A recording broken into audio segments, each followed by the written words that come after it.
নমস্কার, ব্রেকিং বাংলায় আপনাদের স্বাগত। আমি জয়ন্ত মজুমদার। আমাদের বিরোধী দলনেতা শুভেন্দু অধিকারীর মন নাকি ভালো নেই, তার মন নাকি কিছুটা বিষাদময়। এটাই তার ঘনিষ্ঠ বৃত্ত থেকে শোনা যাচ্ছে, কারণ বিভিন্ন ইস্যুতে শুভেন্দু যে জিনিসগুলো চাইছিলেন বা চেয়েছিলেন সেগুলো কোনোটাই হচ্ছে তেমন তিনি যেমন ভাবে চাইছিলেন তেমন ভাবে সেটা হচ্ছে না বা হয়নি।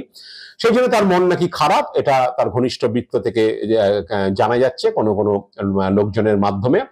তো সেগুলোর বিষয় হলো, একটা হচ্ছে তার সেই ত্রিফলা অভিযান, সেইটা রয়েছে যেমন, তেমন রয়েছে সামাজিক আন্দোলন সিপিএম এর হাইজ্যাক করে নেওয়া, এবং একই সঙ্গে অনুব্রত মণ্ডলের জামিন হয়ে যাওয়া। আমি আস্তে আস্তে একে একে আসছি। শুভেন্দু অধিকারী পোড়খাওয়া রাজনীতিবিদ, তিনি জানেন যে লোহা গরম থাকতে থাকতেই পিটিয়ে নিতে হয়, এবং সেই লোহা ঠান্ডা হয়ে গেলে তার আর সেই রেস থাকে না।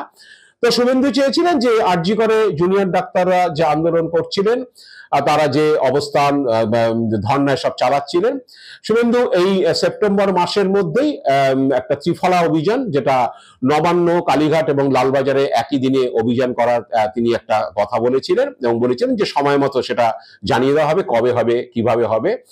তো সেই ত্রিফলা অভিযানের বিষয়ে পার্টির রাজ্য কমিটি মানে সুকান্ত মজুমদাররা সেটা এন্ডোর্স করেনি বা তারা সেটাতে আমল দেয়নি, কারণ লাস্ট যে রাজ্য কমিটির বৈঠকটি হয়ে গিয়েছে, সেই বৈঠকে অন্য বিষয়ে আরজিকর আন্দোলন বা মুখ্যমন্ত্রী পদত্যাগ এইসব নিয়ে যে আন্দোলন দুর্গাপুজোর সময় চালাতে হবে, তার কিছু রূপরেখা তারা তৈরি করেছিলেন, সেগুলো জেলায় জেলায় পর্যন্ত ছড়িয়ে দেওয়ার জন্য, পুজো মণ্ডপের আশপাশে সেখানে প্রচার চালানো, সই সংগ্রহ ইত্যাদি সমস্ত কর্মসূচি দেওয়া হয়েছিল। রেল স্টেশন, বড় বাজার, বাস স্ট্যান্ডে সেই নিয়ে প্রচার হবে, আরজিকর নিয়ে প্রচার হবে, নির্যাতিতার বিচার এবং তার পাশাপাশি মুখ্যমন্ত্রীর পদত্যাগ। কিন্তু নবান্ন, কালীঘাট, লালবাজারে ত্রিফলা অভিযানের ব্যাপারে পার্টি এন্ডোর্স করেনি, এবং পার্টি সায়না দেওয়াতে শুভেন্দু একটু মনক্ষুণ্ণ। কারণ পার্টি অনেকেই মনে করছেন যে উৎসবের মরশুমে জেলা থেকে লোক না আনলে ওই ধরনের অভিযান করা যাবে না, কিন্তু উৎসবের মরশুমে জেলা থেকে লোক এনে সেটা তারা করতে চায়নি। প্লাস হচ্ছে এই ধরনের একটু জঙ্গি আন্দোলনের ক্ষেত্রে অনেক সময় হয় পুলিশকে আক্রমণ করলে তাদের গ্রেফতার হয়, অনেক সময় জামিনযোগ্য ধারায় গ্রেফতার হয়, সেই ক্ষেত্রে তারা জেলে আটকে যেতে পারে, উৎসবের সময় তাদের জেলে থাকতে হতে পারে। এরকম একটা বিড়ম্বনা থেকে পার্টি কর্মীদের মুক্তি দেওয়ার জন্য হয়তো যে সুকান্ত মজুমদাররা তাতে সায় দেয়নি। কিন্তু 27 আগস্ট যে নবান্ন অভিযান হয়ে গেছে, সেই অভিযানেও বিজেপির সরকারি ভাবে কিছু ছিল না, ঘোষণা ছিল না। শুধুমাত্র বলা হয়েছিল যে পশ্চিমবঙ্গ ছাত্র সমাজের নামে যে আন্দোলন হচ্ছে বা নবান্ন অভিযান হবে, তাতে দলের সায় রয়েছে, সমর্থকরা চাইলে সেখানে যেতে পারেন। তো অনেকেই মনে করছেন বিজেপির অন্দরের যারা, তারা যে 27 আগস্ট যে নবান্ন অভিযান হয়েছে সেটা বকলমে শুভেন্দুই করিয়েছিলেন, ছাত্র সমাজ নামে একটি কাউকে কাউকে জুটিয়ে নিয়ে। তো শুভেন্দু সেই রকমই একটা অভিযান হয়তো করতে চেয়েছিলেন ফের, যেটা ত্রিফলা নামে হবে এবং 3 জায়গায় হবে, কিন্তু সেটা হয়নি। এবং 27 আগস্ট যে নবান্ন অভিযানে যারা গ্রেপ্তার হয়েছিল প্রায় 260-65 জন, তাদেরকে মুক্তি দেওয়ার ব্যাপারে, তারা যারা নন রেলেবল সেকশনে গ্রেপ্তার হয়ে জেলে ছিলেন, তাদেরকে মুক্তি দেওয়ার ব্যাপারেও বিজেপি রাজ্য কমিটি আনুষ্ঠানিকভাবে কোনো আইনি সাহায্য তাদের দেয়নি। শুভেন্দু অধিকারী তাদেরকে আইনি সাহায্য দিয়েছিলেন বলে শোনা যাচ্ছে। এবং শেষ শুক্রবার দিন শেষ 7 জন যারা জেলে আটকে ছিলেন তারাও জামিন পেয়েছেন, এবং অনেকেই বলছেন যে তাদের উকিল টুকিল দিয়ে আইনি সাহায্য শুভেন্দু অধিকারী দিয়েছিলেন।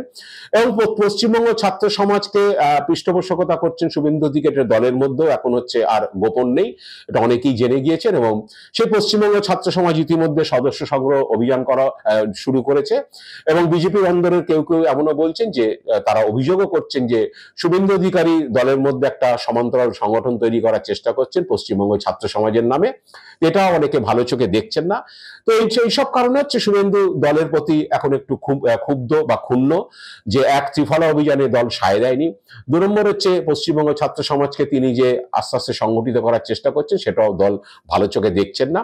একই সঙ্গে আরজি করের যে আন্দোলন, যেটা জুনিয়র ডাক্তাররা চালাচ্ছিলেন, সেই আন্দোলন একটা সামাজিক আন্দোলনে পরিণত হয়েছিল। জুনিয়র ডাক্তারদের প্রতি সমাজের বিভিন্ন স্তরের মানুষের সমর্থন ছিল, এবং বিভিন্ন জায়গায় সামাজিক আন্দোলন হয়েছে। বিজেপি পতাকা নিয়ে অনেক আন্দোলন করেছে, এই বিষয়ে অনেক ধর্ণা চালিয়েছে, স্বাস্থ্য ভবন অভিযান করেছে, শ্যামবাজার ধর্মতলায় ধর্ণা করেছে দীর্ঘদিন ধরে। কিন্তু সামাজিক আন্দোলনটা যে ক্রমশ সিপিএম হাইজ্যাক করে নিয়েছে, সেটাও শুভেন্দু ভালো বুঝতে পেরেছিলেন। মোহাম্মদ সেলিম, সুজন চক্রবর্তী, মীনাক্ষী মুখার্জি বিরোধীরা সেটা যে অনেকটাই কবজা করে নিয়েছিলেন। তারা সামনে ঝান্ডা নিয়ে থাকছেন না, কিন্তু পেছন থেকে তাদেরই সংগঠন যে ডিওয়াইফআই এসএফআই ছেলেমেয়েরা তারা নেমে পড়েছিল এই সামাজিক আন্দোলনকে সংগঠিত করার জন্য। বিশেষ করে সমাজ মাধ্যমে তার প্রচার চালিয়েছেন তারা, এবং সেই সামাজিক আন্দোলনটাকে তারা এগিয়ে নিয়ে গেছেন, হয়তো আগামী দিনেও চলবে। শুভেন্দু বুঝতে পারছেন যে সেই সামাজিক আন্দোলনে বিজেপি কবজা করতে পারেনি। গত লোকসভা ভোটে সামাজিক আন্দোলনটা মূলত এবার যেটা আরজি করকে কেন্দ্র করে হয়েছে সেটা কলকাতা এবং রাজ্যের বিভিন্ন জেলার শহরতলিতে হয়েছে। শহরকে কেন্দ্র করে সে সামাজিক আন্দোলনটা হয়েছে, মানববন্ধন হোক, মিছিল হোক, মশাল মিছিল হোক, যাই কিছু হয়ে থাকুক। তো সেখানে গত লোকসভা ভোটে বিজেপি ভালো ফল করলো, কিন্তু সামাজিক আন্দোলনটা পেছন থেকে সিপিএমই পরিচালনা করেছে এবং সিপিএম অনেকটা হাইজ্যাক করে নিয়েছে। শুক্রবার দিন যে বাইপাসে পাটুলি থেকে যে মশাল মিছিল বা যাদবপুর এলাকা থেকে যে মশাল মিছিল সে শুরু করে শ্যামবাজার এসে শেষ হয়েছিল 4টে হাসপাতাল ঘুরে, সেই মিছিলেও দেখা গিয়েছিল যে সিপিএম নেতা কলতন দাশগুপ্ত, যিনি গ্রেপ্তার হয়েছিলেন যে কি বলে ফোনে কথোপকথন, একটি অডিও ক্লিপের অভিযোগের ভিত্তিতে, যেখানে ষড়যন্ত্রের কথা বলা হয়েছিল যে ডাক্তারদের আন্দোলন মঞ্চে বা ধর্ণা মঞ্চে হাঙ্গামার একটা ষড়যন্ত্র, সেই ষড়যন্ত্রের অভিযোগে কলতান গ্রেপ্তার হয়েছিলেন। সেই কলতানে হাইকোর্ট তাকে মুক্তি দিয়েছে, জামিনে মুক্তি দিয়েছে। হাইকোর্ট মুক্তি দেওয়ার পর কলতানকে নিয়েও ব্যানার চোখে পড়েছিল সেই সামাজিক আন্দোলনের মিছিলে। এই নিয়ে অনেকে সমালোচনা করেছিলেন, তাহলে সিপিএম নেতা গ্রেপ্তারি বা তার জামিন, সেটা কেন সামাজিক আন্দোলন মিছিলে তার ব্যানার থাকবে? তা শুভেন্দু বুঝতে পেরেছিলেন যে সামাজিক আন্দোলনটা ক্রমশ সিপিএম হাইজ্যাক করে নিয়েছে এবং বিজেপি এখান থেকে কতটা আখেরে লাভ হবে সেটা নিয়েও তিনি অনেকটাই চিন্তিত। কারণ শহরাঞ্চলে যেখানে বিজেপি গত লোকসভায় ভালো ভোট পেয়েছে, সেই এলাকাতেই এই আন্দোলনটা বেশি সংগঠিত হয়েছে আরজি করে নির্যাতিতার বিচারের দাবিতে, এবং সেই আন্দোলনটা তাদের হাতে নেই, সেটা ক্রমশ চলে গেছে সিপিএম এর দিকে এবং আগামী দিনেও হয়তো সেটা চলতে থাকবে। কিন্তু বিজেপি সেখানে দাঁত ফোটাতে পারেনি, এইটা একটা শুভেন্দুর মনোকষ্টের কারণ। কারণ তিনি বিরোধী দল নেতা, তিনি মনে করেন যে তিনি রাজ্যের বিজেপির মুখ। তো সেরকম একটা অবস্থাতে শুভেন্দু যেটা চেয়েছিলেন যে আরজি করে নির্যাতিতার বিচারের মাধ্যমে আন্দোলন শুরু হলো, সেই আন্দোলনটাকে ঘুরিয়ে দেওয়ার ইচ্ছে ছিল তার হচ্ছে মুখ্যমন্ত্রীর পদত্যাগের দিকে, যেটাকে তিনি 2026 সাল পর্যন্ত টেনে নিয়ে যেতে চেয়েছিলেন। কিন্তু এই জুনিয়র ডাক্তারদের কাজে যোগ দেওয়া এবং আস্তে আস্তে তিনি বুঝতেও পারছেন যে তারা কাজে যোগ দিয়ে দিলে তাদের পক্ষে বেশি দিন আর আন্দোলন টিকিয়ে রাখা সম্ভব হবে না এবং অবধারিতভাবেই যত দিন যাবে তত হচ্ছে সেটা থিতিয়ে পড়বে। তো সেই অবস্থা ত্রিফলা অভিযান না হওয়া আর সামাজিক আন্দোলন অনেকটাই সিপিএম কবজা করে নেওয়া, এগুলো শুভেন্দুর পক্ষে একটুখানি বিষাদের ঠেকছে, একটু মন খারাপের বিষয় হয়ে দাঁড়িয়েছে।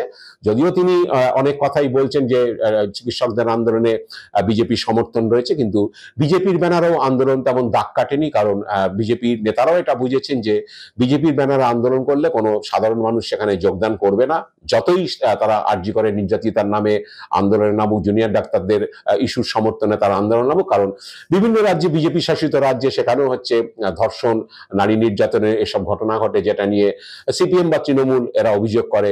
তো বিজেপির গায়ে হচ্ছে সেই দায় রয়ে গেছে, বিজেপির পতাকা নিয়ে আন্দোলন করলে সেই আন্দোলন দানা বাঁধবে না, এটা শুভেন্দু অধিকারীরা জানেন। অন্যদিকে সামাজিক আন্দোলনে তারা কি বলে ঝান্ডা নিয়ে আসতে পারবে না এবং পেছন থেকে অনেকটাই সিপিএম দখলদারি নিয়ে নিয়েছে। এইসব কারণে শুভেন্দু একটু বিব্রত এবং বিচলিত। এবার তৃতীয় যে ঘটনাটি হচ্ছে সেটা হলো যে আমাদের রাজ্যে গত 2-2.5 বছরে সিবিআই ইডি যে তদন্তগুলো করেছে এবং যে গ্রেপ্তারিগুলো হয়েছে, প্রতিটা গ্রেপ্তারি পরে শুভেন্দু এমন একটা ভাব দেখিয়েছিলেন যে এখানে ইডি সিবিআই ঠিকাদারিটা তিনি নিয়ে নিয়েছেন এবং তিনি যেটা বলবেন বা তিনি যাকে হচ্ছে যার দিকে আঙুল তুলবেন, ইডি সিবিআই তাকেই ঘিরবে এবং তাকেই হচ্ছে গ্রেপ্তার করে জেলে পুরবে। তো এরকম একটা ভাবসাব তিনি করতেন। অনেকে বলছেন যে তিনি, অনেকে তার নিন্দুকেরা এটাও বলেছেন যে শুভেন্দুকে তাহলে এখানকার ইডি সিবিআইয়ের ডিফ্যাক্টো জয়েন্ট ডিরেক্টর হয়ে গেছেন। কারণ কেউ গ্রেপ্তার হলে শুভেন্দু ওকে অমুককে হুমকি দিয়েছেন, অমুককে সিবিআই দিয়ে জেলে ঢোকাবো, অমুককে ইডি দিয়ে জেলে ঢোকাবো, এই ধরনের হুমকি দিয়েছেন বিশেষ করে শাসক দলের নেতাদের। তো পার্থ চ্যাটার্জি থেকে শুরু করে জ্যোতিপ্রিয় মল্লিক, মানিক ভট্টাচার্য, অনুব্রত এরা গ্রেপ্তার হওয়ার পরে শুভেন্দু বারে বারেই নানান ধরনের মন্তব্য করেছিলেন। অনুব্রতর বিষয়ে বলেছিলেন যে ও তিহারের ভাত খাবে, যখন ইডি তাকে দিল্লিতে নিয়ে গিয়ে অ্যারেস্ট করে তিহারে ঢোকানোর যে চেষ্টা করছিল, যেটা তখন আইনি লড়াই চলছিল, শুভেন্দু বলেছিল ওই বীরভূমের বাঘ, ওই বাঘ এবার তিহারে গিয়ে জল খাবে, তিহারের জল খাবে, এইসব কথা বলেছিলেন। সত্যি সত্যি ইডি তাকে গ্রেপ্তার করে দিল্লিতে মামলা নিয়ে গ্রেপ্তার করে তাকে তিহারে অনুব্রতকে ঢুকিয়েছিল। সেই অনুব্রত ইতিমধ্যেই আপনারা জানেন যে বড় নিয়োগ দুর্নীতি মামলার বড়োয়ার বিধায়ক জীবন কৃষ্ণ শাহ এবং মানিক ভট্টাচার্য জামিন পেয়ে গিয়েছেন, অনুব্রত জামিন পেয়ে গিয়েছে। তো এরকম অনুব্রতের জামিন পাওয়াটাও শুভেন্দুর পক্ষে বিবৃতি প্রচন্ড খারাপ প্রভাব ফেলেছে এবং তিনি সেই নিয়ে খুব বিড়ম্বিত। যখন অনুব্রতকে সুপ্রিম কোর্ট জামিন দেয় সিবিআই মামলায়, তখনও শুভেন্দু বলেছিলেন যে সিবিআই মামলা দিতে পারে, ইডির মামলায় কোনোদিন জামিন পাবেন না। তিনি আশা করেননি যে অনুব্রত এত তাড়াতাড়ি জামিন পেয়ে যাবে ইডির মামলায়। তখনও বলেছিলেন যে ইডির মামলায় জামিন পাওয়া তো সহজ হবে না। তারপর অনুব্রত এখন জামিন পেয়ে গেছেন। অনুব্রত জামিন পেয়ে সামনের সপ্তাহে আগামী কাল সোমবার হয়তো তিনি তিহার থেকে বেরোবেন, পরে বীরভূমে এসে তিনি আবার শুভেন্দুকে কটাক্ষ করতে পারেন, এরকম একটা পরিস্থিতি তৈরি হতে পারে। এটাও শুভেন্দু বুঝতে পারছেন যে এরপরে হয়তো অনুব্রতর কটাক্ষ হজম করতে হবে, কারণ পরপর মানিক, অনুব্রত এরা জামিন পাওয়াতে শুভেন্দু একটুখানি চিন্তায় রয়েছেন, একটুখানি অসুবিধার মধ্যে পড়ে গিয়েছেন। তিনি যে দাবিগুলো করতেন যে এরা জেলে পচবে, সেগুলো এখন আর হচ্ছে না, একে একে জামিন পেয়ে যাচ্ছেন। তখন জানি না শুভেন্দু শেষ পর্যন্ত অনুব্রত কটাক্ষ কি করে হজম করবেন। এবং পার্টিতেও তার অনেক সমালোচক ইতিমধ্যেই বলা শুরু করেছে যে শুভেন্দু অধিকারী যেরকম হুঙ্কার ছাড়তেন ইডি সিবিআই নিয়ে, আসলে সেগুলো কিছুই না। যতদিন ইডি সিবিআই তাদের পেরেছে আটকে রাখতে পেরেছে, কিন্তু এখন আর তারা পারছে না। ক্রমেই একে একে করে জেল থেকে তারা বেরিয়ে জামিন পেয়ে জেল থেকে বেরিয়ে আসছেন। এখন দেখা যাক শেষ পর্যন্ত শুভেন্দু যে ইস্যুগুলো নিয়ে এতদিন কি বলে একটু আনন্দে নেচেছিলেন, এখন ক্রমশ সেগুলো আস্তে আস্তে তার হাতছাড়া হয়ে যাচ্ছে। আগামী দিনে শুভেন্দু কি করে এগুলোকে ম্যানেজ করেন। আজ এ পর্যন্তই। আপনারা ভালো থাকবেন, সুস্থ থাকবেন। নমস্কার।